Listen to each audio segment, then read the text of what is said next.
7 winters came and went, burying her youth beneath the unforgiving stone of Ethelgard Castle.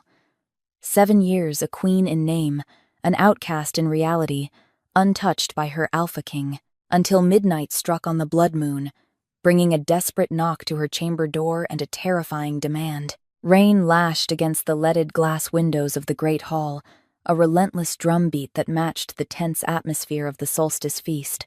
Genevieve of House Ashford sat at the far edge of the high table, a position that perfectly mirrored her standing in the Iron Fang pack. She was the Alpha Queen, adorned in midnight blue velvet and heavy silver chains of office, yet she might as well have been a ghost. Seated 5 chairs away, surrounded by his boisterous generals and fawning court ladies, was King Desmond. He was a terrifying figure of a man, built like a fortress of muscle and scarred flesh, with eyes the color of forged steel. For 7 years, those eyes had looked everywhere but at her. Their marriage had been a brutal necessity. House Ashford controlled the northern mountain passes, and the Iron Fang pack needed those routes to secure the continent of Ethelgard against the wild rogue factions. A treaty was signed in blood, vows were exchanged in the ancient tongue, and Genevieve was brought to the capital. The realm expected a mating ceremony to seal the pact. Instead, on their wedding night, Desmond had escorted her to the East Tower, turned on his heel without a single word, and locked the door. He never came back. In the real world of court politics, an untouched mate is a walking target. The whispers began within a fortnight. By the 2nd year, the lords and ladies of the court openly mocked her. Lady Beatrice, the cunning daughter of the Master of Coin, made a sport of accidentally spilling wine on Genevieve's hemlines or sitting just a fraction too close to the king. Lord Reginald, the king's uncle, openly suggested annulment at every council meeting. Genevieve endured it all with a spine made of iron and a face carved of marble. She did not weep. Tears were a luxury a hostage could not afford. Instead, she learned, while the court thought she was languishing in her tower, sewing tapestries and crying over her rejected wolf, Genevieve was mapping the castle. She befriended the scullery maids, the stable boys, and the silent archivists in the royal library. She discovered that Maester Julian, the chief healer, was skimming from the apothecary funds to pay off gambling debts. She learned that the supposedly impenetrable southern wall had a structural flaw that the guards habitually ignored. More importantly, she studied the ancient texts of werewolf lore that Desmond's ancestors had locked away. She knew things about the Iron Fang lineage that Desmond himself likely did not. As the feast raged on, Genevieve delicately cut into a roasted game bird, her keen ears filtering through the din of the hall. She noticed a shift in the air. A messenger, soaked to the bone and breathless, burst through the heavy oak doors. The music halted. The man rushed directly to Desmond, whispering frantically in the king's ear. Genevieve watched Desmond's jaw tighten. The steel in his eyes shattered into something she had never seen before, raw, unadulterated panic. He stood abruptly, his massive chair scraping violently against the flagstones. His gaze swept the room, entirely bypassing Lady Beatrice, ignoring his generals, and finally slamming directly into Genevieve. The sheer force of his stare felt like a physical blow. The wolf inside her, dormant and depressed for 7 years, suddenly clawed at her ribs, howling in recognition. "Clear the hall!" Desmond ordered, his voice a low, guttural growl that sent shivers down the spines of everyone present. "All of you! Out!" Within minutes, the vast room was empty, leaving only the dying embers in the hearth and the heavy silence between the Alpha and his untouched mate. Desmond did not approach her. He simply turned and vanished through the door leading to his private chambers. Genevieve stood slowly, smoothing her skirts. She retreated to her east tower, expecting the night to pass like the thousands of nights before it in cold solitude. She dismissed her handmaiden, unlaced her velvet gown, and slipped into a simple linen night shift. Then came the knock. It was not the polite tap of a servant. It was 3 heavy, desperate strikes. Genevieve opened the door to find Captain Gideon, the commander of the Kingsguard, standing in the dimly lit corridor. His usually stoic face was pale, his hand resting anxiously on the pommel of his broadsword. "My queen," Gideon said, his voice dropping to a harsh whisper. "The king commands your presence." In his chambers. Now, Genevieve's heart slammed against her ribs. In 7 years, she had never been allowed near the king's private wing. "Is there an emergency, Captain? It is not my place to say. Your Grace. Please. We must hurry." Wrapping a thick fur mantle over her night shift, Genevieve followed the captain through the labyrinthine corridors of Ethelgard. The castle was eerily quiet, the shadows dancing ominously against the damp stone walls. When they reached the heavy mahogany doors of the Alpha's suite, Gideon stepped aside, refusing to meet her eyes. Genevieve took a steadying breath, pushed the heavy iron latch, and stepped inside. The king's bedchamber was plunged in near darkness, illuminated only by a single candelabra on a heavy oak desk. The air was thick with the scent of pine, blood, and the overwhelming, intoxicating musk of a distressed alpha. Desmond was pacing like a caged beast. He had stripped off his formal tunic, leaving him in loose linen trousers and a shirt unlaced at the collar. When the door clicked shut behind her, he froze, whipping around to face her. For the first time in 7 years, there were no courtiers to perform for. There were no masks. "Genevieve!" he breathed, her name sounding foreign and ragged on his tongue. She stood tall by the door, refusing to shrink under his intense gaze. "You summoned me, my king." He flinched at the formal title. Closing the distance between them with predatory speed, he stopped just inches away. The sheer heat radiating from his large frame made her skin prickle. He was trembling. Desmond, the ruthless warlord who had conquered 3 rebel provinces, was shaking. "I have wronged you," he said, his voice cracking. It was not a royal decree, it was a confession. "For 7 years, I have confined you to a life of misery. I have let the court mock you. I have starved your wolf of the bond she was promised." Genevieve's chin tilted up. "You brought me here in the dead of night to offer an apology. 7 years too late?" Her voice was steady, betraying none of the absolute shock coursing through her veins. "If you finally intend to annul the union, just hand me the parchment. I will sign it and return to the northern mountains." "No!" The roar ripped from his throat, echoing off the stone walls. His hands darted out, grasping her upper arms. The contact was electric. It was the first time he had ever touched her bare skin. Sparks of pure, agonizing mate magic exploded across her flesh, making both of them gasp. Desmond quickly released her, stepping back as if burned, running a hand through his dark hair. "No," he repeated, softer this time. "I cannot let you go. I never wanted to let you go. You have no idea what it has cost me to stay away from you." "Then why did you?" she demanded, the dam of her suppressed anger finally showing a crack. "Why lock me away? Why let Lady Beatrice parade around as if she were the queen in all but name?" Desmond turned away, leaning heavily against his desk. "Because if I had claimed you, if I had shown the realm that you were my heart and my weakness, you would have been dead before our first anniversary." Genevieve frowned, the pieces of the puzzle shifting in her mind. "What are you talking about?" "My uncle, Lord Reginald," Desmond rasped, looking at the stone floor. "He did not orchestrate the treaty with your family to secure peace. He did it to bankrupt my military forces and consolidate his own power in the south. On our wedding day, I intercepted a letter meant for him. It detailed an assassination plot against you. The plan was simple: let me claim you, let the mate bond fully form, and then murder you." Genevieve felt the blood drain from her face. Every wolf knew that if a fully bonded mate was killed, the surviving partner would either go entirely mad or die of a broken heart within weeks. "If they killed you after the bond was sealed," Desmond continued, his voice hollow, "I would have been destroyed. Reginald would step in to take the throne as the grieving uncle. The only way to save your life, and my kingdom, was to convince him that I despised you, that our mating was purely political, a sham. I had to make him believe that your death would not affect me." He looked up, his steel eyes swimming with unshed emotion. "I let Beatrice cling to me because she is a known spy for Reginald.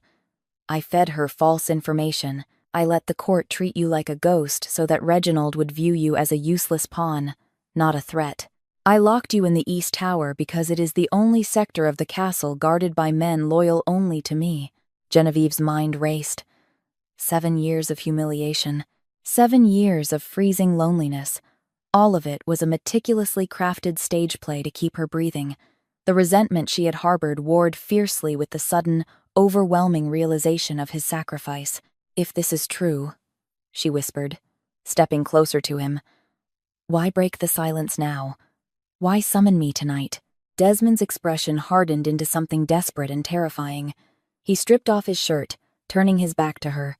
Genevieve gasped, running up the left side of his spine, branching out over his ribs like a grotesque blackened spiderweb, were veins of dark, rotting magic. It wasn't a physical wound. It was a curse mark. Because I am out of time, Desmond said, turning back to face her. Reginald grew tired of waiting for me to falter. 3 months ago, he slipped a slow-acting hex into my wine. A shadow bane.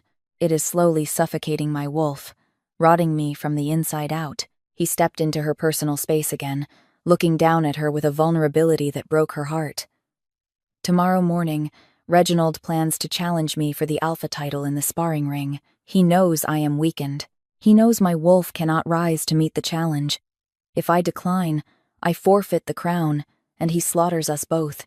If I fight, he kills me in front of the court, takes the throne, and slaughters you. There has to be a cure, Genevieve said, her mind instantly flashing to the hundreds of medical texts she had secretly studied. Maester Julian. Julian is on Reginald's payroll, Desmond interrupted bitterly. I have no allies left. None except you. What can I do? I am no warrior. Desmond reached out, his large, calloused hand gently cupping her jaw. The touch sent a cascade of warmth through her shivering body. The ancient texts of Ethelgard speak of the true mate bond, not just the political claiming, but the soul-deep bite of 2 alpha bloodlines merging. The texts say that the completion of a pure bond triggers a surge of regenerative magic capable of burning out dark curses. He swallowed hard, his thumb tracing her cheekbone. Genevieve, my wolf is dying. The only thing that can shock it back to life, the only thing that can purge this hex from my blood, is the true bond. He dropped to his knees before her, a king kneeling in the dust. He took her small hands in his massive ones, pressing his forehead against her knuckles. I am asking you to save my life, and in doing so, doom yourself to be chained to me forever. I am asking to claim my mate. Finally, Genevieve stared down at the fearsome Alpha King, the man who had been her warden and, she now realized, her protector. The twist of fate was a bitter irony. He had ignored her to save her, and now he had to claim her to save himself. But Genevieve was not the naive northern girl who had arrived at the castle 7 years ago. She had spent those years sharpening her mind into a deadly weapon. Get up, Desmond, she commanded softly. He looked up, surprised by the authority in her tone. Slowly, he rose to his feet. I will let you claim me, Genevieve said, her voice turning to ice. I will give you the bite, and I will awaken your wolf so you can tear your uncle's throat out tomorrow. Desmond let out a ragged breath of relief, stepping forward to take her in his arms. But Genevieve held up a hand, stopping him in his tracks. There are conditions. If I do this, I am no longer the ghost of the East Tower. I am no longer your secret to protect. When you walk out of that sparring ring tomorrow, coated in Reginald's blood, you will stand before the pack and declare me your equal in all things. You will banish Lady Beatrice, and you will execute Maester Julian for his treason. Desmond stared at her, wide-eyed, realizing for the first time that while he had been playing the Game of Thrones, his neglected queen had been mastering it. A slow, feral grin spread across the Alpha King's face, his eyes flashing with the sudden golden light of his dormant wolf stirring. You, he whispered reverently, are far more dangerous than I ever realized. You have no idea, Genevieve replied, tilting her head to expose the pale column of her neck. Now, claim your mate, Alpha. The air in the bedchamber grew heavy, thick with the scent of ozone and impending lightning. Desmond stepped forward, his massive frame dwarfing Genevieve, yet it was she who held the absolute command of the room. He did not grab her with the feral desperation he had shown moments before. Instead, his hands were agonizingly gentle as they swept her heavy hair to one side. "I do not deserve this grace," Desmond murmured, his breath ghosting over her collarbone. "I do not deserve you. We will argue about your merits tomorrow." "My king," Genevieve replied, her voice remarkably steady despite the violent trembling of her own long-suppressed wolf. "Tonight, you survive. Do it." Desmond's eyes bled from forged steel to a brilliant, terrifying gold. His jaw shifted, the distinct sound of bone popping and realigning echoing in the quiet chamber as his alpha fangs descended. He pressed a kiss to the pulse point, fluttering frantically at the base of her throat, a gesture of pure, raw devotion that shattered the last of her resentment before he sank his teeth into the soft, pale flesh of her mating gland. The pain was a brilliant, blinding flash of white heat, instantly eclipsed by an explosion of ancient magic. Genevieve threw her head back, a breathless gasp tearing from her lips. It was as if a dam had burst within her soul. For 7 years, her inner wolf had been a starved, pacing creature, locked away in the dark. Now, it roared to life, surging forward to meet the magnificent, albeit wounded, spirit of the Alpha King. She felt the heavy, suffocating weight of his burden, the bitter taste of the shadowbane rotting his veins, and the agonizing loneliness he had endured to keep her breathing. Through the bond, she saw his memories. Desmond, intercepting Lord Reginald's coded letters from a mercenary named Bartholomew Croft. Desmond standing outside the East Tower in the freezing rain, his hand pressed against the heavy oak door, listening to her breathe while forbidding himself from entering. Desmond enduring the toxic company of Lady Beatrice, just to keep the spies looking the wrong way. The truth of his sacrifice crashed over her like a tidal wave. "My turn," Genevieve rasped, her own eyes flaring with the icy blue light of the northern Ashford wolves. She gripped his broad shoulders, pulling him down to her level, and sank her fangs into the thick muscle of his neck. The moment their blood mingled, the room was bathed in a blinding, ethereal light. The true mate bond, a ritual rarely completed in the modern age of political marriages, ignited. Genevieve felt the dark, oily presence of the Shadowbane hex fighting back. It lashed out, a cold and venomous entity trying to freeze her heart. But the Ashford bloodline was ancient, born of the harshest winters. She funneled every ounce of her willpower, every shred of her newly awakened strength, into Desmond. Desmond threw his head back and roared, a sound that shook the very foundations of Ethelgard Castle. The blackened, spiderweb veins that marred his spine began to physically burn. He collapsed to his knees, taking Genevieve down with him. They held onto each other on the cold stone floor, completely consumed by the violent purging of the curse. Black ichor seeped from his pores, immediately vaporizing into harmless ash as the golden light of the mate bond cauterized the dark magic out of his system. For hours, they lay tangled together, the king and his discarded queen, fighting a war within his veins. Slowly, the tremors ceased. The ragged, wet sound of Desmond's breathing smoothed out into the deep, powerful rhythm of a healthy alpha. When dawn finally broke, casting pale rays of morning light through the leaded glass, Desmond opened his eyes. The exhaustion was gone. The sickly pallor that had haunted his features for months was replaced by a vibrant, terrifying vitality. He looked down at Genevieve, who was resting against his chest, her fingers tracing the now flawless, unscarred skin of his back. "It is gone," he whispered, awe lacing his deep voice. He flexed his hands, the terrifying strength of his wolf fully restored and thrumming just beneath his skin. "The hex is completely gone." Genevieve sat up, pulling her fur mantle tighter around her shoulders. She looked different. The pale, ghost-like girl of the East Tower had vanished. In her place sat a woman radiating raw, palpable authority. The mate mark on her neck throbbed with a dull ache, a permanent brand of her power and her tether to the king. "Then your wolf is awake," Genevieve said, her icy blue eyes meeting his golden ones. "He is," Desmond growled, a feral, possessive rumble vibrating in his chest. He reached out, his knuckles brushing her cheek. "And he is absolutely captivated by his queen." Genevieve did not blush. She offered him a razor-sharp smile. "Good. Because the sun is up, Desmond. Lord Reginald is waiting in the sparring ring, and the court is expecting a slaughter. It is time we gave them one." Desmond stood, pulling her up with him. He walked over to a heavy iron-bound chest at the foot of his bed, throwing it open. Inside, resting on a bed of crimson velvet, was a crown. It was not the delicate silver chain of office Genevieve had worn to the feasts. It was the ancient crown of the Northern Fangs, forged of black iron and embedded with winter sapphires. Desmond picked it up and turned to her. "They thought you were a pawn. Today, they learn you are the board." He placed the heavy iron crown upon her head.